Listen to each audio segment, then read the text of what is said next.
आखिर क्या होता है अखंड ज्योति के साथ जब घर में नेगेटिविटी बहुत ज्यादा होती है? ये सच आपको हैरान कर देगा। दिल थाम के सुनिएगा। साथ ही आप जानेंगे कि अखंड ज्योति जलाते समय किन बातों का ध्यान रखना चाहिए, बाती कैसी बनाएं, तेल कौन सा लें, बुझ जाए तो क्या करें, और सबसे इम्पोर्टेंट सवाल कि क्या बिना नहाए अखंड ज्योति को ठीक कर सकते हैं। तो वीडियो को बहुत ध्यान से सुनिएगा। दोस्तों, अगर आपके घर में नेगेटिविटी बहुत ज्यादा है तो यकीन मानिए आप अखंड ज्योति में कितनी भी बड़ी बाती लगा लें वो पूरी खत्म हो जाएगी। यहाँ तक कि बाती चेंज करने की भी नौबत आ जाएगी। वैसे तो केवल 8 इंच की बाती अखंड ज्योति के लिए पर्याप्त होती है, उसमें से भी काफी बच जाती है। लेकिन अगर आपके घर में नेगेटिव एनर्जी बढ़ी हुई है तो आपकी अखंड ज्योति पूरी बाती खा लेगी और आप सोचते रह जाओगे कि मैंने तो बहुत बड़ी बाती लगाई थी। घर में नेगेटिविटी होने पर अखंड ज्योति की जो लौ होती है वो बाती को बुरी तरह चबाती है। जैसे कि दुर्गा सप्तशती में भी लिखा है कि माँ राक्षसों को पकड़कर अपने मुंह में डालकर पूरी तरह चबा डालती थी। वही सब हमें अपने घर में भी देखने को मिलता है जब हम पहली बार अखंड ज्योति जलाते हैं, और कभी कभी तो ज्योति बुझ भी जाती है। तो ऐसे में बिना देर किए हमें ज्योति को फिर से जला देना चाहिए, क्योंकि उस वक्त माँ हमारे घर में मौजूद होती है और उस ज्योति के माध्यम से वो घर की नेगेटिविटी को नष्ट कर रही हैं। इसीलिए अगर पहली बार अखंड ज्योति जलाने के बाद ये सब हो तो डर मत जाइएगा। जो हो रहा है उसे होने दीजिए, माँ आपके साथ हैं। जब घर से नेगेटिविटी पूरी तरह दूर हो जाएगी तो आपकी अखंड ज्योति एक बार भी नहीं बुझेगी और ना ही आपको ज्यादा लंबी बाती बनानी पड़ेगी और तेल भी कम खर्च होगा। अगर 9 दिन के बाद ज्योति में बाती भी बच जाए और तेल भी, तो समझ जाइए कि अब आपके घर से नेगेटिविटी पूरी तरह दूर हो चुकी है। क्योंकि नवरात्रि में जिनके भी घर में अखंड ज्योति पूरे 9 दिन जलती है उनकी हर परेशानी माँ स्वयं दूर करती है। बड़े से बड़े संकट से भी वो आपको हाथ देकर बाहर निकाल लेती हैं। उसके लिए आपकी अखंड ज्योति जले या बुझे, पर आपको माँ पर पूर्ण श्रद्धा रखनी होगी। लेकिन ऐसा नहीं है कि एक बार आपने अखंड ज्योति जला दी और नेगेटिविटी दूर हो गई। नेगेटिविटी को हमेशा दूर रखने के लिए आपको हर नवरात्रि में अखंड ज्योति जरूर जलानी होगी। उसके लिए आपको कुछ बातों का ध्यान रखना होगा। तो सबसे पहले तो आप जान लें कि अखंड ज्योति साक्षात माँ दुर्गा का ही सगुण रूप है। ये जागृत होती है। इसका ख्याल हमें वैसे ही रखना होता है जैसे हम माँ का रखते हैं। क्योंकि एक बार अगर हमने अखंड ज्योति जला दी मतलब हमने माँ का आवाहन कर लिया। अब वो तो आएंगी ही आएंगी। अब ये हमारी रिस्पॉन्सिबिलिटी है कि हम उनका ध्यान कैसे रखते हैं। तो देखिए, पहली बात है कि अखंड ज्योति जलाना एक तपस्या है, क्योंकि इसे जलाने के बाद हम बेफिक्र नहीं सो सकते।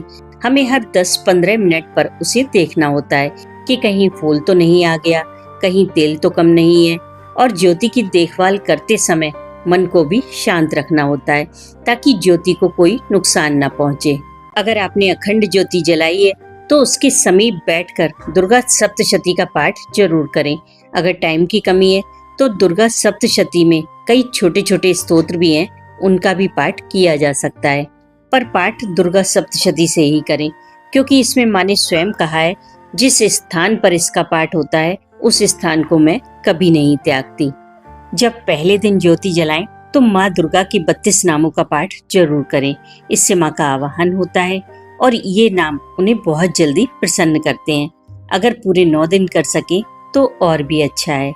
दूसरा, जिस दीपक में अखंड ज्योति जलाएं उसके साइज का भी जरूर ध्यान रखें, क्योंकि अगर आपकी अखंड ज्योति रात में तेल कम रह जाने की वजह से बुझ जाती है तो दीपक का साइज थोड़ा बढ़ा लें, जिसमें एक बार में लगभग 1.25 गिलास तेल आ जाए, यानी कि 1 गिलास से थोड़ा कम। इतना बड़ा दीपक अखंड ज्योति के लिए ठीक रहता है। इसमें आपको ये समस्या नहीं आएगी कि तेल खत्म हो गया तो ज्योति बुझ गई।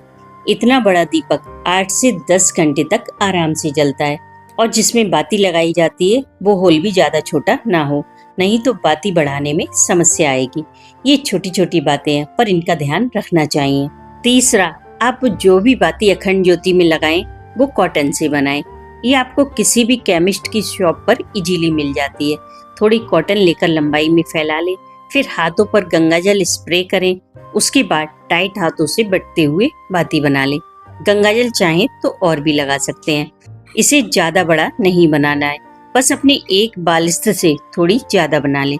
पर ध्यान रखें, बाती को एक दिन पहले बनाएं और दीपक में लगा कर रख दें, क्योंकि इसे बनाने में गंगा जल का प्रयोग किया गया है। तो ना तो इसमें तुरंत तेल डालें और ना ही जलाएं। एक रात पहले दीपक में लगा कर रख दें, सुबह तक बाती सूख जाएगी, उसके बाद जला सकते हैं। चौथी, अखंड ज्योति जलाने के लिए तेल का चुनाव बहुत सावधानी से करें, क्योंकि गलत तेल का इस्तेमाल करेंगे तो कार्बन जल्दी आएगा। अखंड ज्योति जलाने के लिए हमेशा तिल का तेल ही यूज करें, और वो भी किसी अच्छे ब्रांड का लें। कभी भी इसे खुला ना खरीदें, नहीं तो ज्योति पर कार्बन बनने की समस्या जरूर आएगी। अगर देसी घी की जलाना चाह रहे हैं तो कोशिश करें कि देसी घी घर में बना हुआ ही लें। पांचवी, अखंड ज्योति में तेल कभी भी कम ना होने दें। इसमें तेल हमेशा भर कर रखें, क्योंकि कई बार लोग तभी तेल डालते हैं जब तेल कम रह जाता है। ऐसा ना करें। अगर तेल भरा रहेगा तो कार्बन कम आएगा और ज्योति भी अच्छी जलेगी। छठी, ज्योति पर से फूल हटाते समय बहुत सावधानी रखें, क्योंकि अखंड ज्योति पूरे 9 दिन जलती है, तो उस पर जो फूल आता है उसे दिन में 2-3 बार हटाना होता है। पर ज्यादातर लोगों की अखंड ज्योति फूल हटाते समय ही बुझती है, क्योंकि वो एक गलती करते हैं कि फूल को हटाकर उसी ज्योति के तेल में गिरा देते हैं। इससे लगातार तेल काला होता रहता है और ज्योति बुझने के चांस बढ़ जाते हैं। तो ऐसा ना करें। एक छोटा चम्मच हमेशा ज्योति के पास रखें। जब भी फूल हटाना हो तो चम्मच को बहुत सावधानी से लौ के पास ले जाएं और फूल झाड़कर चम्मच में ले लें। उसे तेल में ना गिरने दें। इससे आपकी ज्योति साफ रहेगी और बुझेगी भी नहीं। सातवीं, कभी भी बिना एक छोटा दीपक जलाए बाती को सही ना करें। लोग अक्सर ओवर कॉन्फिडेंस में ऐसा करते हैं कि जरा देर में बाती सही कर देंगे, दीपक क्या जलाएं। तो ऐसा रिस्क कभी ना लें। भले ही आपको पूरा यकीन हो कि ज्योति नहीं बुझेगी, फिर भी एक छोटा दीपक अखंड ज्योति से जलाकर जरूर रखें, और एक दीपक लंबी बाती डालकर हमेशा तैयार रखें। जब भी फूल हटाएं तो उस छोटे दीपक की बाती को अखंड ज्योति के तेल में भिगोकर अखंड ज्योति से ही जलाकर रख लें। यानी कि अखंड ज्योति की लौ उस छोटे दीपक में ले लें, तभी फूल हटाएं। अगर इस काम में ज्योति बुझ जाए तो परेशान ना हो, उस छोटे दीपक से उसे फिर से जला लें। बाद में उस छोटे दीपक को अपने आप बुझने दें। फूंक मारकर बुझाने की गलती ना करें। आठवीं और सबसे जरूरी बात, जहाँ भी आप अखंड ज्योति जलाएं उसके आसपास की जगह को हमेशा साफ रखें, क्योंकि वहाँ पर माँ का वास रहता है। अखंड ज्योति साक्षात माँ दुर्गा ही है, तो उस स्थान को साफ रखें। फूल झाड़कर एक दीपक में इकट्ठा कर लें, नीचे ना गिराएं। बाकी प्रसाद और मीठा भी वहाँ ना गिराएं। जो भी भोग लगाएं वो किसी बर्तन में रखें। अब एक प्रश्न बहुत आता है कि क्या बिना नहाए अखंड ज्योति को छू सकते हैं, उस पर से फूल हटा सकते हैं? तो हाँ, बिल्कुल छू सकते हैं, क्योंकि अगर अखंड ज्योति पर फूल आ गया तो क्या उससे हटाने से पहले हम नहाने जाएंगे? और ज्योति को तो रात में भी देखना होता है, तो उसके लिए एक स्प्रे बोतल में गंगाजल भर कर रखें।